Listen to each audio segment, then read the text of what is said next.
It is time. It's time to stop hiding. It's time to stand up. It's time for Christians to come together to share their testimony, inspire hope, and to join their brothers and sisters as we answer the call. It is time to wake up the lions. And we have a lion with us here today, folks. Author, poet, spiritual director, speaker, and a woman who has an absolutely fantastic story that I cannot wait for you to hear. Please welcome to the podcast, Jessica Morris. Jessica, how are you doing today? I'm wonderful, Rory. It's great to be with you. Thank you so much. Appreciate you being here. I tell you what, I know you've got quite a story, and I know we're going to get into all sorts of things today. Just to start with, let everybody know, who is Jessica Morris. What are you about? What brings you here today? Well, you know what? I used to start out with my childhood when someone asked me that question, because that's where it all started. But today I am a Christ follower. That is the most important thing in my life without exception. I just read a wonderful quote, Oswald Chambers. Don't know if you know him, but I'm reading his very famous meditation this year called My Utmost for His Highest. Hmm. Fantastic meditation book. And there was a quote in it that I'm going to butcher because I can't ever remember things perfectly, but he basically said, a Christ follower is to have their relationship with Christ first and of utmost importance, not some strict doctrine or tradition. And, that made me think of, how Jesus spoke to the Pharisees and how, oftentimes we all get caught up in sort of that place of tradition and doctrine and creed and all that stuff. And really, while that's important and it's good and it builds community, for me, it's about what is my relationship with Jesus today? And am I following him the best that I can? Am I becoming more like him every day? That's my main goal That's every single day of my life. And I can't say that it was that way even 5 years ago, even though I've considered Christ follower for a very long time. But I'm coming to I had my adult baptism was last summer. I mean, I was baptized as a child because my father was a minister, and so church was everything in my family. But there was something inside of me my whole adult life that kind of felt like, boy, that wasn't my choice to be baptized. I was just a baby, I mean, literally a month old when I was baptized. And so, you know, there was something really pulling me. And I have some friends who are pastors, and I had talked to them about it. But I wasn't a member of organized religion from the time I left to go to college. And so I felt like there was something that was missing. And as I tell my story, you'll probably recognize the missing pieces, But last summer, my husband and I, actually in February of 2024, we became members of a church. And it was the first time. I was 54 years old, and it was the first time since I was 18 that I was a member of a church. wow. And that this particular church, and there goes the the lawnmower past my house. I had said to you, I don't know if you can hear that, but it is Can't so hear it at all. loud right Can't hear it at now. all. Okay, Don't worry. sorry. I'll just keep talking. You wave at me if you can't hear it. I'm so sorry. No problem. Um, but so we became members of this church, and it just happened to be a church where they do adult baptisms once a year in the summer. They have their summer picnic at a local pool, and they do the baptisms at the between the service and the beginning of the picnic. And I went to the minister, who's just this, you know, it's rare that you meet someone you would call jolly. But this guy is jolly. He's just a jolly guy. I just adored him from the moment I met him, which is saying a lot when I tell you my story. But and I went to him and I said, Pastor Jim, I said, I was baptized as a child. I said, but I really feel like something's telling me this has to happen. I need to do this. I need to publicly proclaim that Jesus is my savior and my king, and I really feel like I want to do this, and I don't even know if that's okay, because I was baptized already as a child. And he looked at me and he said what I had thought in my head all that time. He said, Jessica, you were a baby. It was your parents' choice, not yours. They were proclaiming it for you. You weren't. He said, so if you want to be baptized, come get baptized. I think it'd be great. And Nice. so ever since last summer, like I said, even though I was a Christ follower before that, and Jesus was always my main man, it is so different. It is so, I feel so much more peaceful, more connected, less caring about the insanity of this world, more, which is crazy to say that right now, because I mean, it's kind of like, the insanity of this world just keeps notching up, Yeah. every day. And so, but I'm like, whatever, whatever. Jesus has it. I trust him, and, he'll take care of business. Nice. It doesn't mean I'm not, doing things to try to fix my little corner of the world, but I also know that I have zero control over a lot of the things that I used to be concerned with, and that's where I just go, okay, whatever you have me to do today, just show me, because I know that I have little control over those things, but I know that there are some things that I can do to help your kingdom, here. And so just show me the way. And so that's a really long way of saying, who is Jessica today? It's a great start. I love it. I love that you take that so seriously, though. I mean, you made a real point of saying that, hey, before everything else, I'm a Christ follower. And, unfortunately, too many of us are, even if we feel that way, we're afraid to say that out loud. Why is it that you're not afraid to say that out loud?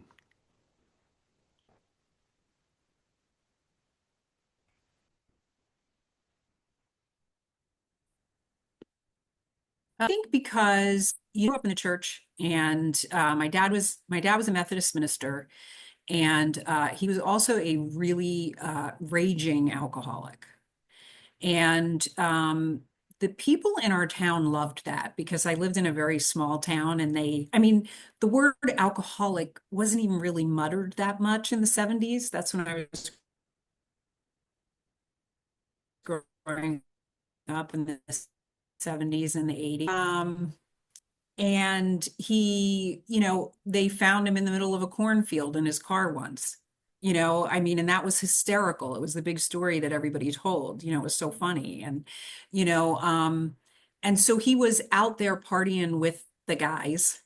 And I think that made everybody feel a little more at ease with their own partying, let's say. And Sure. the problem was that my mother had also been raised by an alcoholic. And so she was very good at keeping the things that happened in our home. And he raged at us. So, Mm. so like he was really sort of great and jovial and fun on the outside. And he actually was absolutely, without a shadow of a doubt, called to be a minister. He was a fantastic speaker. He was just a really good minister. He was good with the people in the church. He knew how to talk to people. And but he would come home and he was completely absent for us, or it was terrifying, to be honest. It was either um, not present or way too present, let's just say, Mm. and inappropriate. And just I'm not going to go down all those hard roads, but it was not pretty. And at a very early age, he told me I was a mistake. I'm the youngest of four. And he said to me, and I, was probably goofing off or whatever. I don't even remember what I was doing, but I remember exactly where we were when he said it. And he said, we only wanted, me and your mom, we only wanted to have three kids. So you're not even supposed to be here. You are a mistake. Ugh. And I went to my mom, and I was young. I was really little. I don't remember how old I was, but I remember being very young. And I went to my mom and asked her if that was true. And she didn't say no. She just said he shouldn't have told you that. Oh, And so I heard her confirm it, yeah, and then I kept it a secret my entire life. Because if my siblings knew, or if anyone else knew, then everybody would know because he was my dad and he was my minister. I just naturally believed that's what God thought too. yeah, And so I spent my entire life hiding the fact that I was a mistake. And it was not easy. It was not easy growing up in that. It became like a sort of let me be perfect in everything. If I'm perfect in everything, then no one will notice. And then that was too hard. And I got into alcohol. And my first addiction was food, which is my first memories of life are of food. I mean, sneaking food, stealing food. We didn't have a lot of money growing up. My dad was a minister, my mom was a teacher. So I would steal things out of the cupboards that normal people just don't like. I'd go in there and like take spoonfuls of brown sugar and eat it. I mean, I was just completely looking for comfort or something outside of myself because I couldn't trust God. I couldn't trust my parents. I was, really terrified most of the time that people were going to find out that I was a mistake. And what I came to realize by the time I was 29, my addictions had me in a state of absolute desperation. Like I was suicidal for most of my teen years and early adulthood. Um, there are two reasons I did not kill myself.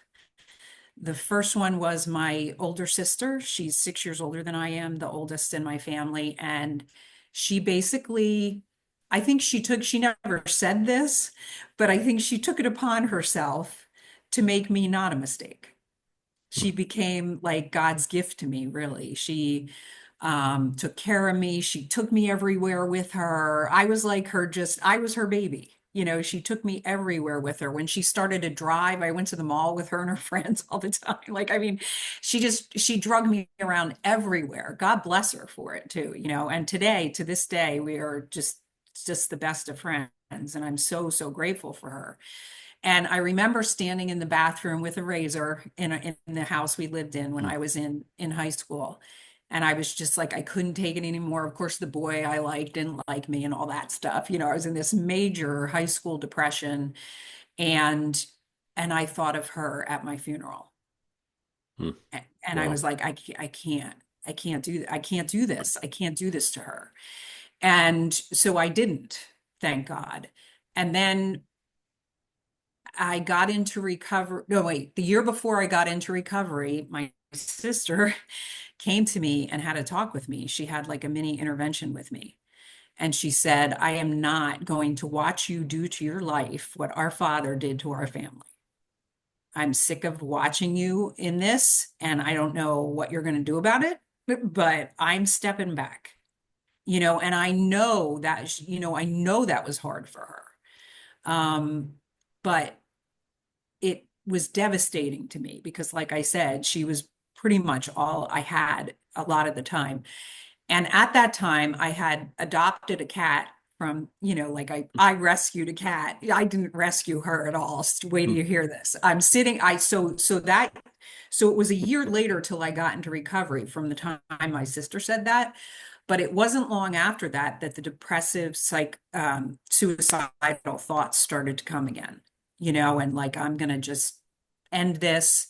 And I was sitting in my living room, figuring in my apartment in my living room, figuring out how I'm gonna do it. And my cat, and I know animals don't talk to us or anything, okay, but this is what happened. She literally walked in the room right as I'm thinking of this. How am I going to do this? And I had her for about 3 years at that point. And she walked into the room, and if she could have, she would have stood up on her back legs with her front paws on her hips because that's what I felt. She was like, "What about me?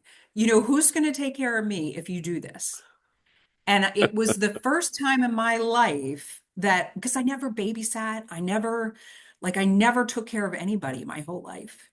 And so God, it was almost like God knew I was going to need something there when my sister came to me and gave me this, because my sister needed to do that, Yeah. absolutely. And so I just looked at this cat and I was like, you're right. Nobody's going to take care of you the way I take care of you. And so, like I said, it was almost another year till I got into recovery after that. But I stopped. The suicidal thoughts were done. Like I was like, okay, you're just going to have to live in this depression because you cannot do this to her. And so, but it was a year later, I was seeing a counselor who said, you have a lot of childhood trauma. You have a lot of stuff that we need to look at. And she said, and until you get this addiction stuff under, and it was basically my food at that point, because I'm 5'4". I was almost 300 pounds at that point, and it was the first time in my life that I could not do a diet. Like I had spent a lot of time going up and down in my weight, like a lot of people do, where I'd gain 50 pounds, lose 50 pounds, gain 70, lose 50, back and forth. Right. Yeah. And I could be a success on a diet. But those last 4 years before recovery, I couldn't. I couldn't even diet for a day at the end. And she basically said to me, she said, look, she said, I want to help you. I want to help you. There's a lot to do here, but the food is in between you and God, and it is not going to let anything through until you put it down. And I did not know how to do that. And she said, and I don't know how to help you with that because I'm not trained in the area of addictions. She said, but here's what I'm going to suggest. You don't have a lot of money. I'm going to suggest you go to that place where all you have to do is put a buck in the basket. And she said, go there. They have programs for everybody who has addiction. And, come back next week and tell me how it went. And she said, and as a matter of fact, I know they have a meeting right across the street. So it was like I couldn't even say, oh, I don't know where it is. She knew, I mean, it was God set it up Yeah. perfectly. And that's that's where I don't even remember what your original question was. Oh, You're why doing is it great. so easy for me to say? You are doing great. Don't stop. Don't worry about that. That was great. Such a great story. I mean, God's acting through your sister right now in this story because that's probably the only way you would have received it. Exactly. Yeah. Oh, Loving it. wait. And then let me tell you, because I love that you said that, because this is what I say in my book when I'm talking about my book's called Higher Powered. And the reason that I named it that is because in recovery, anybody who's been to recovery for addiction knows that there's no talk. I mean, God's name, the name God, God, is in the program literature, but that's it, man. There's no other talking. There's no names of God. There's no religion allowed in. This is what we're here for. We're here for the addiction and we're here for the spiritual solution. We're not talking about anything else, no outside issues allowed. And you can have the higher power that works for you. Honestly, Rory, when they said that to me the first time, I ducked because I thought the lightning was going to come in and strike somebody. I mean, I literally was just like, what did you just say? But God bless them because they taught me how to open my mind, to open my heart, to open my soul and go, you know what? I might not have all the answers. And actually, that's a wonderful thing because the answers I thought I had were horrible. I was a mistake. God was a disciplinarian. God hated me. That's why he put me in this family. I had all these answers that they were lies. They were lies. And because anybody who's born into an alcoholic family is born into a disease. You're not born into health. Um, you're not born into a promising, hopeful life. You're born into a disease. And that's just the nature of alcoholism. You know, it affects the entire family. And so from the start, I should have been going to a meeting, come out of the womb here, take her to a meeting. I mean, like it really should have been that way, Yeah. but it wasn't. It was a different time. But that first meeting that I went to, I got to tell you, I knew I'm getting chills telling you about this because, and it was over 25 years ago, but it was like it was yesterday. I can picture where people were sitting. I can picture faces. I picture the colors in that room like they are brighter colors than I'd ever seen in my life. I mean, it literally was like I was getting a taste of heaven in that room, and I didn't even know it at the time. But there were people talking to me who I could look directly at because they had been where I had been. They knew the pain that I was feeling. And why did I know that? Because when the woman told her story that night, I heard her saying things out loud that I never told anybody I did with food. And people were laughing and, just like, and clapping and nodding their heads, yes. And I was just picking my chin up off the floor. I couldn't believe they were talking about this out loud and so vulnerably, and I knew it was exactly where I needed to be.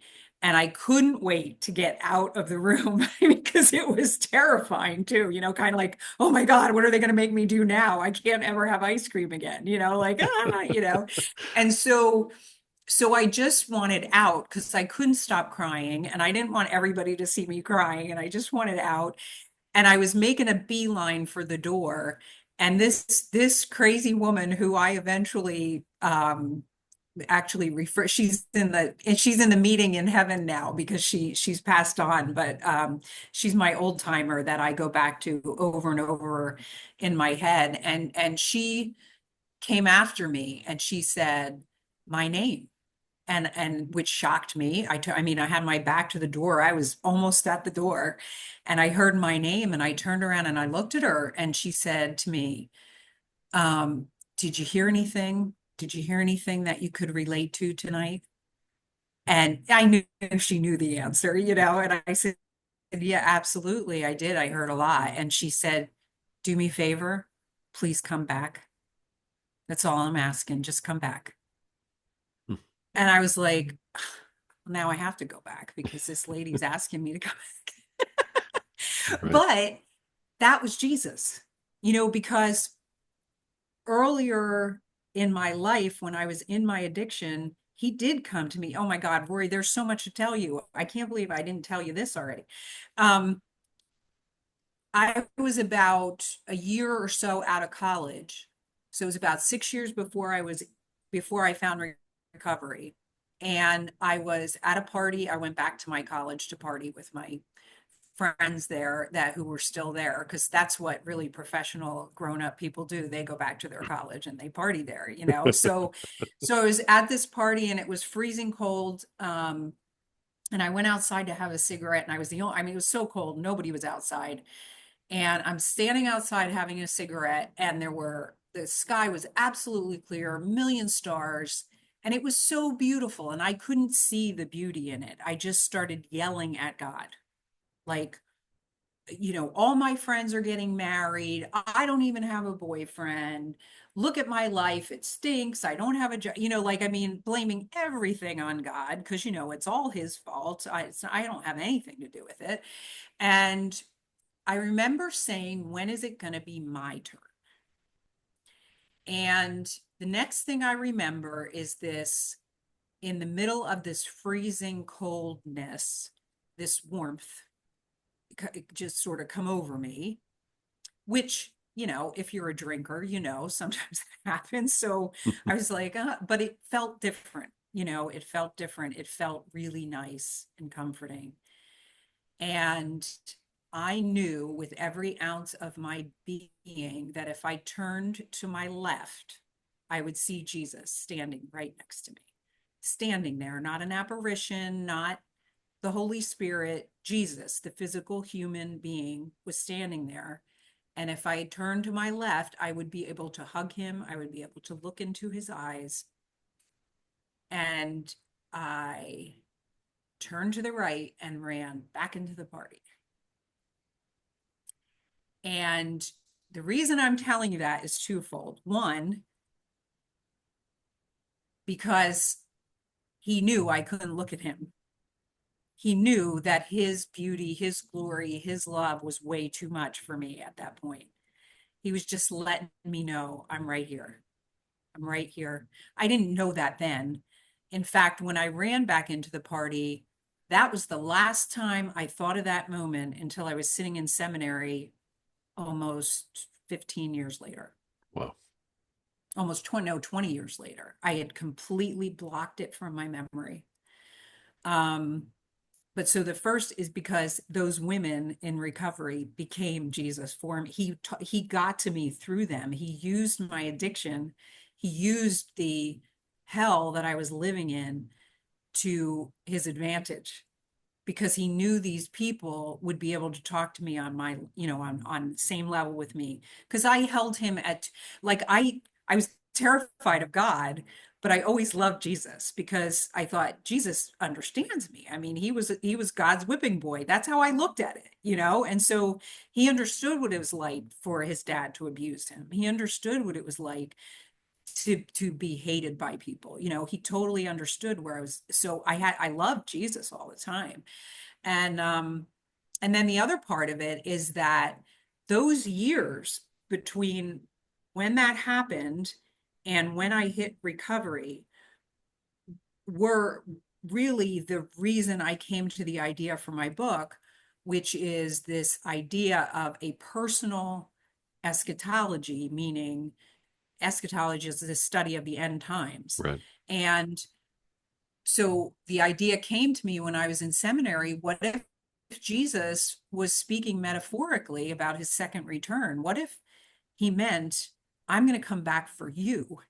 And, and when I come back for you, and you singular, when I come back for you, turn away, there's going to be weeping and gnashing of teeth.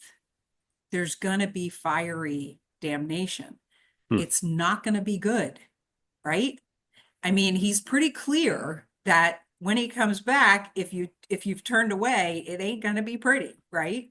And so I ran back into the party, and those 6 years between that moment and when I got into recovery were living hell. I don't even know how else I was in complete isolation, whether I was with people or not. I Hmm. was living in the I was living in the disease of my brain telling me it just it's just a hamster wheel filled with thousands of hamsters. Like the hamster never got tired. They just kept going Yeah. all the time about how horrible people are, how horrible I am, how horrible the world is. Your life stinks. Their life stinks. They're assholes. I mean, like it was just non-stop. And on top of it, everybody who's religious is a jerk, just like your dad. So Right. I mean, Yeah. it was nonstop noise in my head. And those people in those early days of recovery, God bless them, because I was such a train wreck or dumpster fire or whatever you want to call it. I was so self-centered and self-absorbed, and they just welcomed me in with open arms. And they said, please come back. Just keep coming back.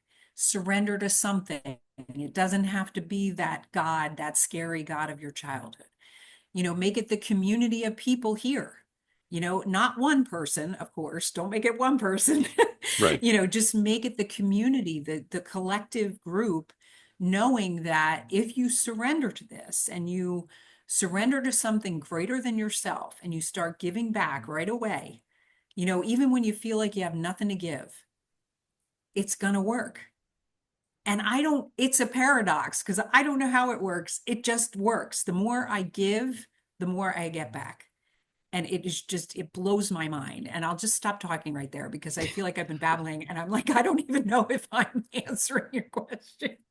You were absolutely wonderful. Yeah, or I would have stopped you. That was Okay. Okay. fantastic what you've been talking about. Okay. I'm curious in terms of the story that I've been listening to for the last few minutes. Um, you have this long time period, of hell on earth, so to speak, and then you're in recovery. Was there something that sort of pushed you into recovery? Was there an event, some sort of um, qualifying moment in your life, or did you just sort of gradually realize something has to change? I have to, go this direction. That's where I'm being pulled. Yeah, I think it was the combination of my sister's, in mini intervention that she Right. did with me. She that what she because she was talking specifically about my alcohol intake that night. Hmm. And what happened was I was going to prove to her that I was not like our dad. So I decided I would stop drinking so much. And in stopping drinking so much, I ballooned out widely in Gotcha. food. I have a friend in recovery who's in both programs with me, and she always says she got into the alcohol program first. She said because candy is dandy, but liquor is quicker. She like, so it nearly took me out, and that's where she had to go first. I was able to put the alcohol down to a certain extent, like I'd still have a drink here and there, but boy, did I pick up the food after that. And in those however many months, it was either 10 months, a year, I'm not even exactly sure. But there was one moment, and I had the counselor, right, who I was seeing at the time, who was sort of saying everything my sister was saying in a different way, that whole year. Yeah.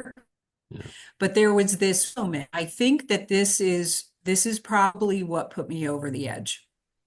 Um, there was a grocery store right by where I worked that I would stop at on the way home to get my binge items, because the horrible cycle of the person who's currently in their head about food is that there's no food in the house because tomorrow's going to be a new day. And so I don't want to have any of this stuff in the house.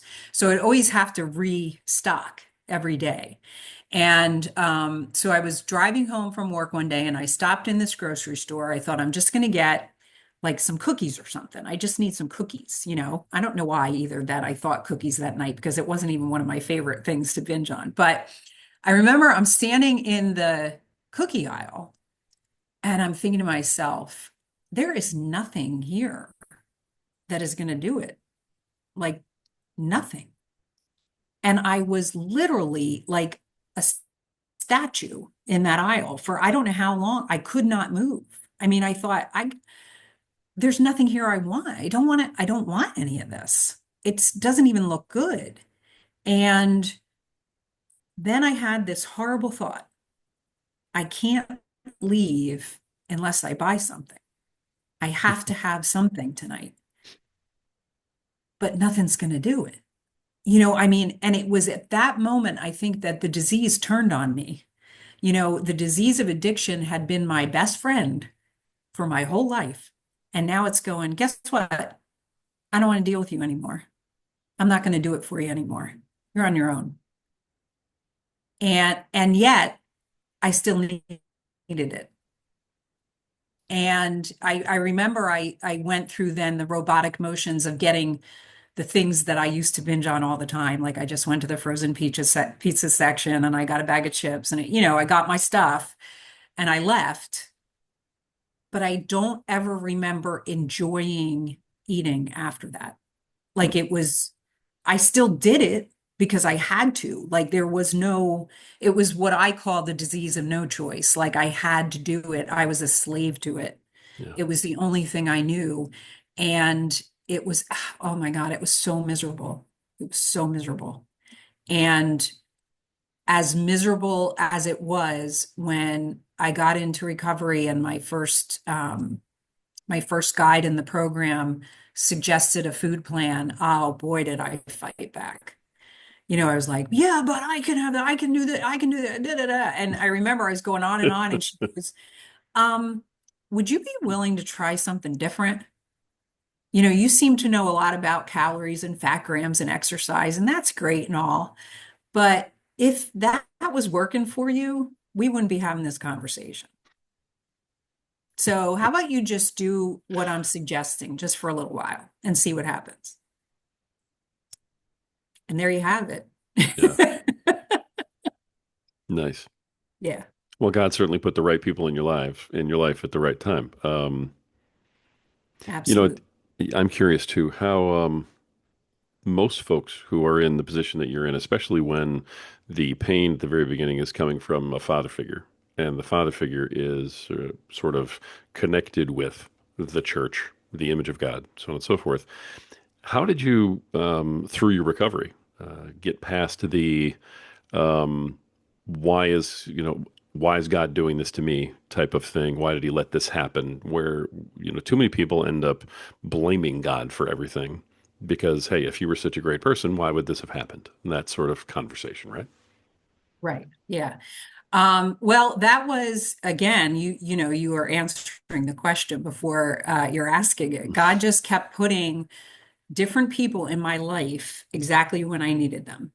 That first guide, she within the first year of my recovery, she said to me, she said, Jessica, I am not a trained counselor. I'm just your friend in the program. She's like, I need you to go see this guy. And she handed me the name and phone number of an addictions counselor in my area who worked with people who had been through trauma. Mm. And I spent 4 years with him in individual and women's groups and went to a couple what he called treatment weekends where you stayed. He and his wife put everybody up in their house. There, like 8 to 10 of us, and we would do we'd do the sessions in the basement so the neighbors wouldn't hear because there was a lot of yelling and screaming, and there was a lot of role playing so that we could see our lives. Because when you're in it, you're too close to it. Basically, was his um, main idea, and you needed to see it. You needed to see what you'd been through because you felt too much about it. You needed to see it. And so I did a couple of those weekends with him, and boy, I wasn't fixed when I left. After those 4 years, I wasn't fixed, but I was able to actually have a conversation with my father in his office. And I need to give kudos to my dad for that because he drove 2.5 hours for a 1 hour session where we had no communication before or after. But I did not feel safe doing it any other way. And the my addictions counselor, his name was Steve, he said to me, "Look, you can ask him. He might say no. He might say yes, but these are your conditions." And he did. He came, and Steve was wonderful because I wanted to make amends to my father because even though he had harmed me in a million ways, I used all that harm to rationalize my behavior and horrible things that I said and did to him in return. And so that's not okay either, Right. and as someone in recovery, I know that I need to clean up my side of the street or I'm not okay. And so I was able to make my amends to him, and I was able to thank him for the things he did do in my childhood that I appreciated. And the gifts that I received from him, I mean, you know, I have zero problem speaking in front of people. Zero. Like it just comes naturally. And I know that comes through my father's genes. My zest for Jesus and for learning more about the Bible and the stories and all of it, like I know that comes from him. And so I thanked him for all those things because I also, during that treatment, those 4 years of treatment, I got to see my father as a human being, as opposed to this like horrible, evil man. He was an addict just like I was, and it wasn't his choice to be a horrible father. It wasn't like he woke up one day and said, I'm going to have kids so I can beat the crap out of them. Like, I don't think that was his idea ever at all. I think he wanted he knew the call. My parents got married when he was 19. He was 19. He was just a baby, and he wasn't ready. And my mom wanted to have babies right away because she was older than he was, so she wanted to start having babies right away. And I'm not blaming her, for anything, but I'm just saying like the conditions were not there. And I know people do it, and I'm not, believe me when I tell you, I'm not giving him an excuse. I'm just saying I got to see, that he was a man who was living with a disease that he didn't even really know he had until much later in life. And I do believe, there's a lot of mental illness also diagnosed in my family, and I'm pretty sure he was self-medicating for a long time. And so the forgiveness began there. And then when I finally listened to God and went to seminary, because for a long time I pushed that away because I was like, I am not going to be a minister. You don't even get me there. It's not going to happen. I am not going back to organized religion. No way, no how. And then I met the chaplain where I work, and it was almost like, no, it wasn't almost like God said, okay, you're finished with your work with Steve. And Steve has said you can come back anytime you want if you need to tune up, but I'm going to introduce you to the next guy who's going to help you. And I met the new chaplain where I worked, and he became the first man of the cloth that I actually trusted. And it took time, and he was probably, it's funny because he's also passed away. Both of them are now in heaven. And I don't know that I ever asked him this question because Paul was my mentor for about 20 years. And I often wonder if in those beginning years he knew he just had to be chipping away, because he just knew how to talk to me. He was a great listener. He never suggested I for once. It was, and we talk about God and Jesus for hours and hours because I was just so intrigued now, like I'm kind of like, now I'm clean. I've forgiven my dad for the most part. Now I want to know more, and I'm buying all these books off Amazon about the life of Jesus. And I mean, I'm doing whatever I can to find out more.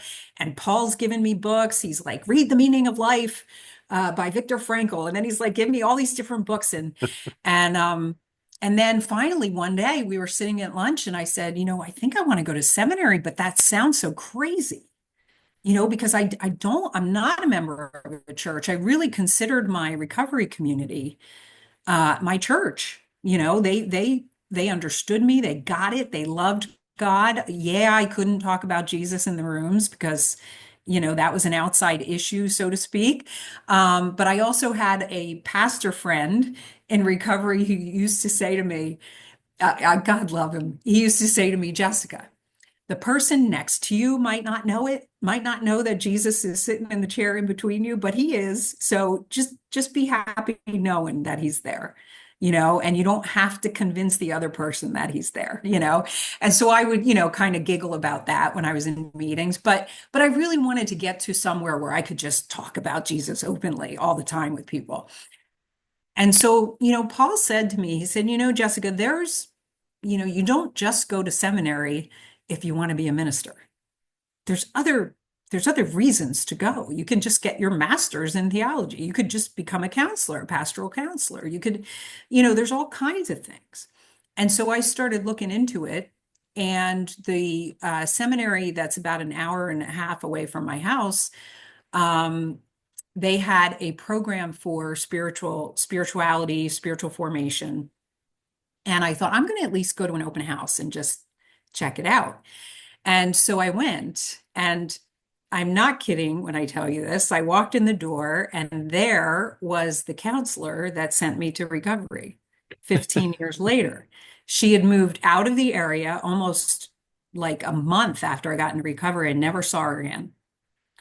And she had moved like out, states away. She was in Kentucky the last I had heard. And she's standing there. and she's the director of the spiritual formation program. And I went over to her and I said, Jane, I don't know if you remember me. It was a really long time ago. And I looked a little bit different because now I'm in a healthy body. I look, my face, everything about me is different, because I'm happy. I love my life. And she looked at me and she goes, I'm trying really hard, but you're going to have to give me more, and I told her, and I just saw tears just brim up in her eyes, and she just got this big smile on her face, and she Yeah. said, I see recovery works, huh? I said, I said, yeah, how about that, right? And Yeah, who so knew? yeah, so I ended up being a student there, and thanks to that chaplain who encouraged me like a dad, I mean, he was Yeah. very much, I mean, I see where God said, here you go.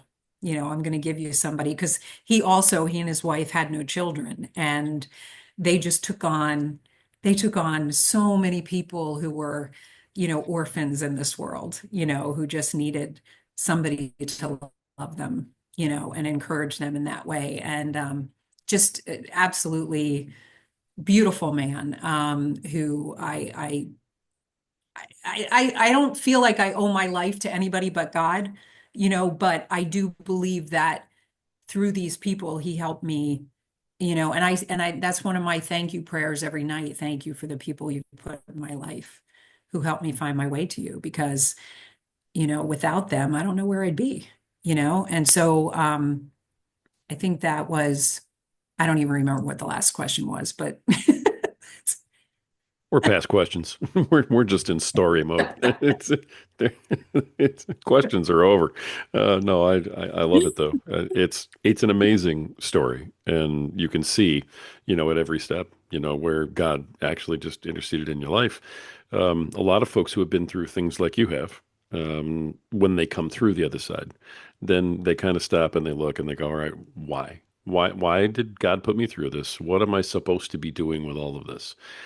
Do you feel like there's a purpose that you've, gained from going through all this? And what is that, moving forward for you?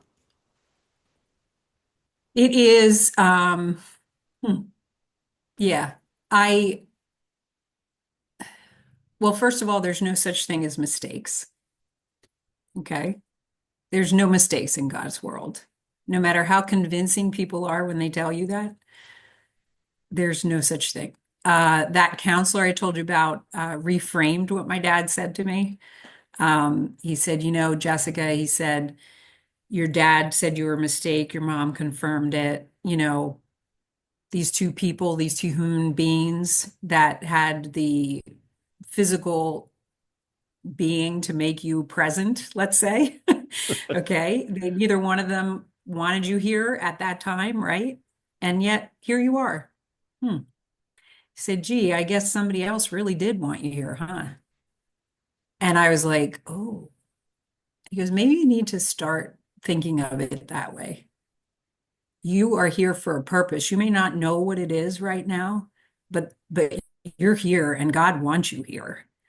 And when I got, I'll never forget this because um, so much information when I was in seminary, and especially in the first, I was there, I went part-time because I was working full-time when I was going. And so the first 2 years of it, it just felt like information overload, in an awesome way though, because I had known Jesus through Sundays. It's a very different Jesus than when you really get into the Bible and start seeing what he was saying for real, right? Yeah. And so, not that Sunday school's not real, but It's, I it was a got you. child's view, right? Sure. I'm trying to be politically correct. I'm going to stop trying to be politically Stop trying to correct. be politically Anyway, correct.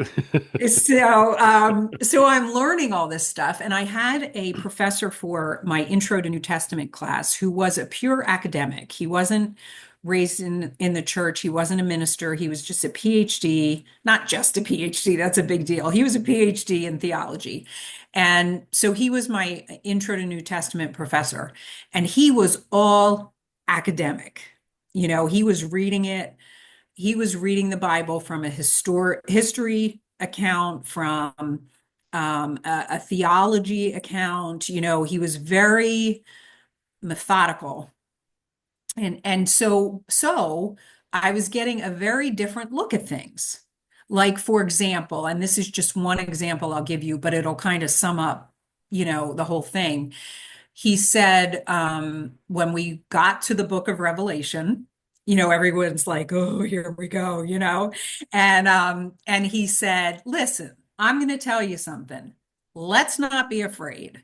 He goes, because there are some scholars who think and have, written lots about the fact that this book could be a metaphor for the problem between Rome and the Jewish people.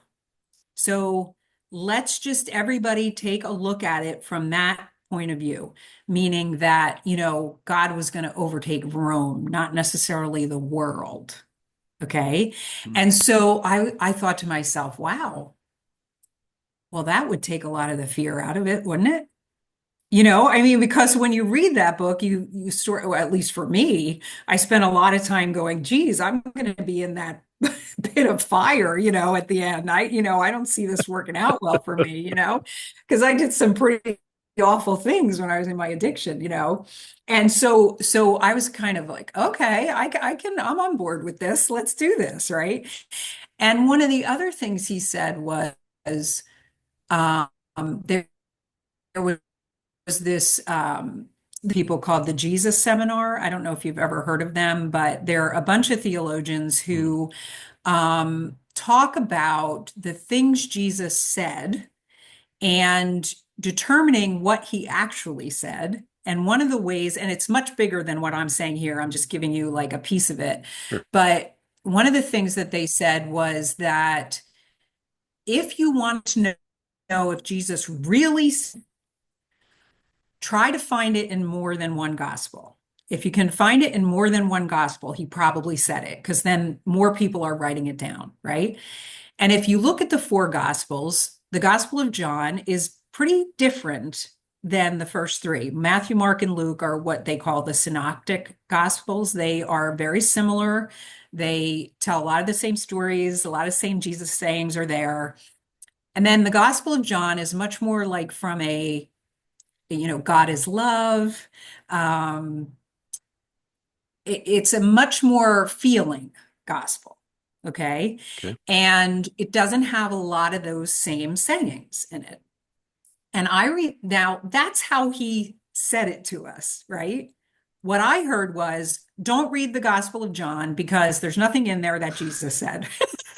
That's what I heard. So wait, this is really funny because I had to take a class called Learning in Community. Everybody had to take it. It was like one of the first classes that you took. And it was about, how you work with others to, be a better learner about God and how to work with people. And in that class, you had to tell your life story with God. Like you had to talk, you had to like write your story and read it to the class. And while I was telling my story, one of the lines in it was, even when I was angry at God, I never turned away from Jesus because I knew he'd understand me because his dad abused him too. And his dad abandoned him too. Wow. And when I said the word abandoned, I heard a gasp. Like I was reading it off the paper and I heard like from across the room and I looked up and it was my professor. Like he was, and this was a guy who was a reverend. He was a Moravian. I went to a Moravian seminary and he was a big time Moravian and he just was like, "Oh, I can't believe you just said that." But he relaxed himself and I continued reading and everything. And then after the class, everybody came up to me and they were like, "Oh, that was so good," blah blah blah.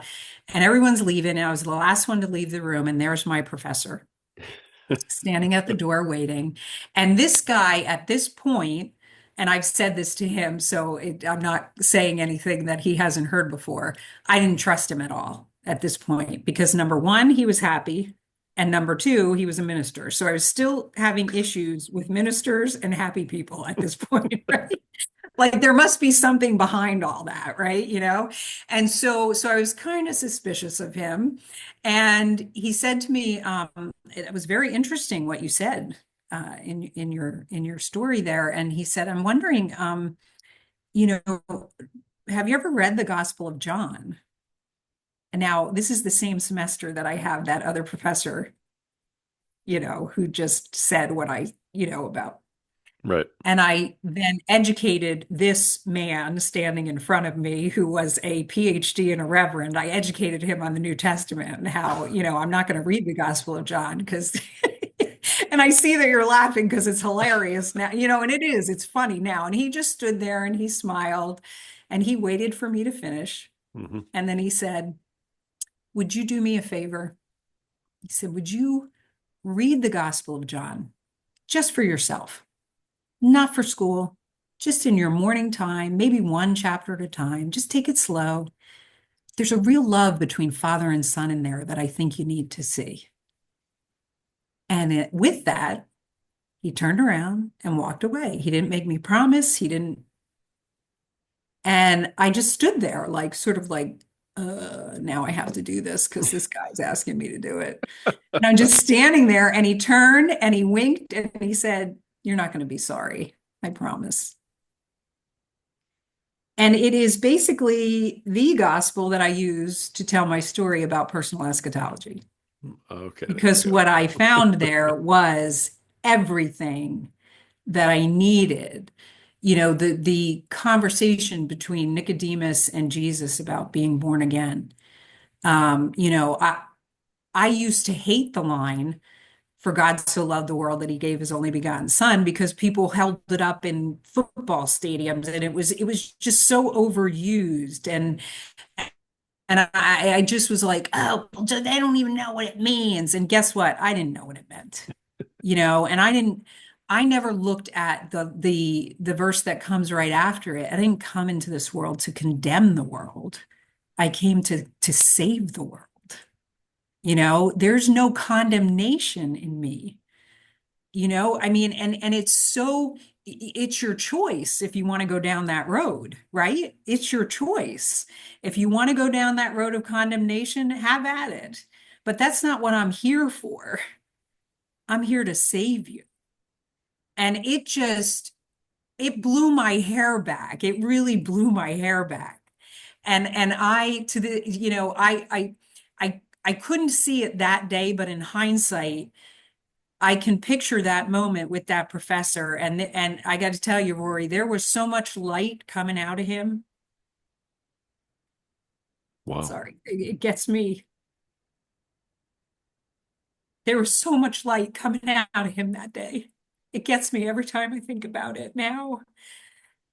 Um, like it was coming out the ends of his hair, everything. Like he wanted me to know the love.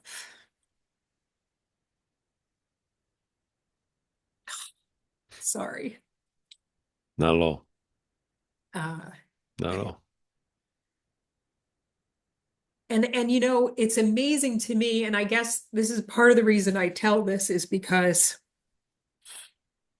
you would think after 15 plus years of recovery, I would have known love by then, you know? But man, the human body, the human mind, the human heart is set up to keep us separated, and we gotta let the spirit in. We've got to let it, we've got to invite it in. I had a friend in recovery who used to say, God is a gentleman. He is not gonna bang down your door and come in obtrusively. He wants to be invited, Yeah. and I think, that day that professor gave me the invitation and then I took it. It just opened the door. Nice. Nice. It's great that you recognize that now and you can feel what you're feeling right at this moment. about it because it wasn't Yeah. just some another moment. It was this moment for you. It was huge. It was huge because it was, when I look at it, had I gone to seminary, it's funny because I used to think, what would have happened if I would have turned to Jesus that day and hugged him, when he came to me outside that party. Yeah. Um, and this is, please do not hear this as a judgment because it's not a judgment. It's something I recognize about myself. And I see it in other people sometimes. And I think that's why I recognize it because it lives in me. And I think if I had turned to Jesus, and I think Jesus knew this, okay? If I'd have turned him and hugged him then and accepted his offer to follow him then, I never would have put the substances down. And I would be that lady at church who's 500 pounds and singing the gospel and beating the crap out of her family the way my dad was praising God and beating the crap out of his family. I needed to, and Jesus knew I needed to put those substances down. I needed to get clean from those things. I needed to clear away that, just excavate that crap from my childhood, just get it out of the way because it was a blockade to anything I ever could have learned or felt or known from God. Yeah. And then how do you give that away if you don't have the space to receive it? You can't. Yeah. You can't. You're right. It's wow.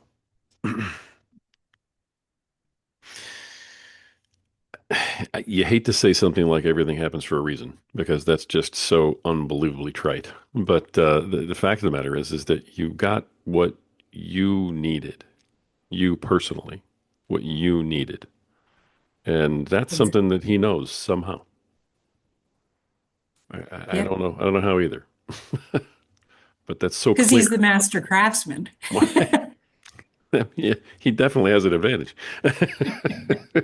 So, I love your story. I absolutely, I mean, you're amazing, and I appreciate you coming on here and talking about it. You've written a couple of books. At what point in your story, did you decide you were going to write those books, and then did you actually write them, and who'd you write them for? Well, yeah, the first one actually is a daily meditation book, and it is a much more of I don't mention Jesus, I think, but a couple times in it. That was before I went to seminary. Hmm. I wrote that. And my friend, the chaplain, was on the receiving end of every single thing that I wrote because I knew that if I wasn't accountable to somebody, I wouldn't do it. And I asked him if he would read it as I was writing it, and he said yes. And so I'm very grateful to him for that. And so that was released in 2014, and you can still get that on Amazon. And that one's called Dewdrops. And there are daisies on the cover of it because my cat's name was Daisy. And I figured she deserved a little bit of, a shout out since she saved my life. Nice. And then Higher Powered was just released in September of last year. And that is my thesis when I did get a master's in theology. And in order to do that, you have to write an original thesis. And my thesis was called It's the End of My World as I Know It. And it was about personal eschatology. I was creating this because there's different forms of eschatology that are accepted within theological circles, Okay. like apocalyptic eschatology, I'm sure Sure. you've heard of, the book of Absolutely. Revelation, um, and realized eschatology, the time is now. Jesus said that a lot in the Gospel of John. And so I just put personal in front of it and said, this is a thing. And I used Nicodemus and Lazarus and the Apostle Paul to talk about Jesus coming directly to a person. And then I used a little bit of my own story in my thesis. But then when I graduated, I knew there was significantly more to be said about it. And so I weaved a lot more of my story into that and created the book, Higher Powered. And so that was in September. I just finished my third book, which is with the publisher now. I'm waiting to hear back from him on that. And I started a collection of poetry. I've been writing poetry and blogging poetry for probably at least 7 years now. And so I thought, I need to put some of this into a collection. I mean, it's just mounds and mounds of poetry that I have that I am. And so that book is tentatively entitled, This is How God Speaks to Me. Because what I've recognized in all of this poetry is that when I had no idea what I was putting down on paper, I was getting answers. Because as I'm reading it, everything is date. I always date everything. So I'm reading stuff from 2017 that is just wildly wise. And I'm going, there is no way that I knew this, but I know I wrote it, Right. and so I know God was speaking to me through the words. And so, That's yeah, wow. writing is my ministry. I mean, I love doing spiritual direction. I also do that, but I feel like God speaks to me through writing, and then I can share that with other people. And I love when someone says to me, wow, what you wrote about blah, blah, blah, that just really hit me, and I think, way to go, God. Nice. That was a good one. Yeah. Everybody has their thing that they use, that they utilize, that God works through them with to build discipleship. And it sounds Yeah. like that's what he's doing with you with the writing. Yeah. Yeah. And my husband gave me the green light. I quit my 30 plus year job in higher education fundraising last fall. Wow. And my husband said, look, there's 2 years till I retire. Work your butt off, see if you can make it, make money a little bit and see if that works. And if not, when I want to retire, get health insurance. He's like, but he wanted to give me an opportunity. He said, you're not gonna, and yeah, you're not gonna feel good about it if you don't really throw yourself into it, and see what happens. So Nice. I'm really grateful to him for that. Like I just tell him That's every day, wonderful. like, you have no idea what you're doing for me. Yeah. That's Yeah. absolutely wonderful. And kudos to you. I mean, congratulations on that kind of move. That's big. Yeah. That's really big. Yeah. Yeah. All right. So Yeah. you got the books, and that's what you're working through, obviously. When are you starting Yeah. the podcast? What's so funny? You're not the first person who's asked me that. You know what? I think right now, it's not even really a thought right now because and it's honestly there's a lot of people doing a lot of pretty awesome things, with podcasts. And I feel like I'm not sure, like I love talking to people, but I'm not sure that that's my gift, like all the technology and everything that goes with it. I feel like my focus needs to be on my writing right now. And, Yeah, for I'm sure. not saying no, not ever, because heck, I didn't ever think I'd be sitting here talking to you like this, so I didn't think I'd go to seminary. I didn't think Right. I'd ever be a member of a church again. And here I am, a member of a church, so God, only God knows what will happen. So you have to Right. ask him that question. I love it. I love it. Well, you got a great voice and you tell a wonderful story. So, Oh, thank you. I'm glad you're doing it through writing and it sounds like through appearances and speaking and, guesting and things like that. So, power Yeah, to you. yeah, Absolutely, absolutely love it. Um, all right. Thank you, first of all, for coming on here and sharing all of this. One of the things that I kind of started doing with this particular show is we talk about so much and we talk about such a wide, array of things in terms of how God, interacts with our lives, talk about build discipleship and, how we're using our talents and how he comes to us. Um, I think I'm going to start ending this show, and this is the first time I've ended the show this way. So, you're first. You're the first one. Uh-oh. The way I've ended some of my other podcasts, and that is that I want to just give you the floor for a moment, okay? And so I know this is out of left field, but you got a little fire in you. You can handle this, I think. Um, And basically, what I want to say to you is, is there anything that we missed? Is there anything that we talked about and you want to make sure that you just drive home, or, a nugget or a advice or anything like that that you want to like leave for the listeners, sort of a final thought from Jessica, to the folks who are listening today. And the floor is yours for the next, minute or two. Okay. Yeah, I think the first thing that came to mind as you were saying that is, when I was growing up and early on in my recovery, I'd see people talking about being on the other side of trauma, being on the other side of some addiction or some great thing that they had to overcome, right? And whether or not they said this, I don't remember, okay? But what I think is really important to say is that it's not always a great day. I mean, life is going to continue to happen. Through all this, there are some things I didn't talk about. I had cancer.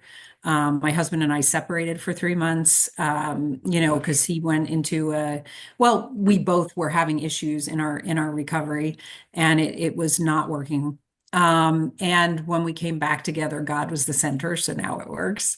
But I mean, those things happened. They happened in recovery. They happened in me putting my life on the right track, right? So I know I'm on the right track and stuff still happens. You know, people still hurt. Sicknesses still happen. And through it all, for me, the most important thing was getting on my knees and just going, you know what, God, I have no idea what you're doing. I have no idea. I don't know. Do you watch The Chosen, the show The Yeah. Chosen? Yeah. Absolutely. On Amazon. Absolutely. Okay. Hmm.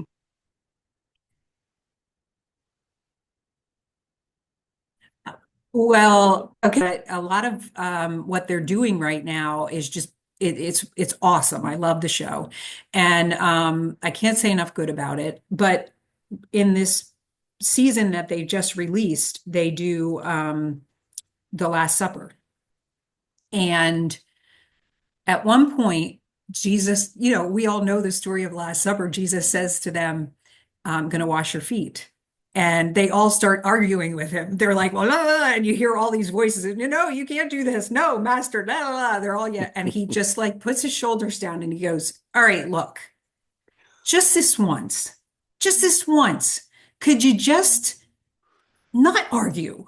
Just let me do this and it just drove home how often, I mean, because we can all point at those guys and go, shut up and let him wash your feet, because we know, right? We know in how we can see how stupid they're being at this point, right? But how often do we do that? I know I do. Like, I look around and go, God, what are you doing? Why are you making me? I can't possibly go through this. Why are you making me do this? Don't make me do it. Stop it. Just stop and trust and hold on, hold on. God's not going anywhere. We are the ones who move. Wow. It's not him, you know. That Absolutely. would be my final word. Yeah. That was great. That was great. I knew you had one in you. I knew this wasn't going to be a problem for you. Thanks All to the right. chosen. Yeah. There you go. I love it. I love it. Yeah. Jessica, you have a fantastic story. You've come so far, and it's amazing to hear it. It's amazing to hear it from you, and it's amazing to see how God has worked in your life. Your books are, I can't wait to read Higher Powered. Do you want to give us the title for the new one, or is that not decided on yet? The one that's at the publisher now is called Sunbathing, Sunbathing. Okay. And it is 100 things that Jesus said. And it's sort of an interactive where I write a meditation on what he said, my thoughts on it, what I believe the teaching was there. And then I offer up a prompt for the reader to either write or go further in and study or meditate. So I give a prompt to the reader to get in, into the scripture. Because oftentimes, you read a meditation book and it has a scripture at the front, you read it, and then you go on with your day, and it's like, and that's great. But one thing I know for sure is that when I get in the scripture myself, I go, whoa, that's a little different when I get in there and read it myself. So that's what I'm hoping people will do. And I hope if the publisher who did both my books were done by independent publishers because I tried.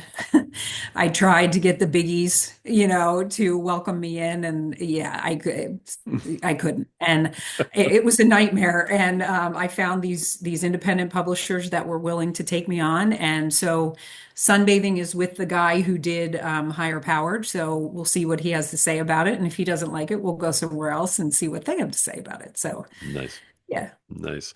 All right. Sunbathing. So, all right. sunbathing, yeah, Author of Dewdrops, the daily devotional, higher powered, and soon to come, sunbathing. yeah, And then obviously a book of poetry in the future somewhere that we'll all be looking yes, for. yes, Wonderful. yeah, Wonderful, yeah. wonderful. Author, poet, spiritual director, speaker, and just all around amazing person with a fantastic story. Jessica Morris, thank you so much for coming on today, sharing what you have, and for lifting other people up and for spreading God's word the way you are. Really Thank you, important. Lori. Right back at you, man. Thank you. We're in it Thank you. together. All right, folks. It's time. It's time to wake up the lions. We have a lion with us today who is doing exactly what we're talking about, spreading the word of God, making sure that she's roaring loudly. Uh, it's important, though. It's important that now we all come together to wake up the lions. More than that, it's time for you to take your rightful place with your brothers and sisters and let all of them hear you roar. The world's ready, and so are you. Believe it. Amen.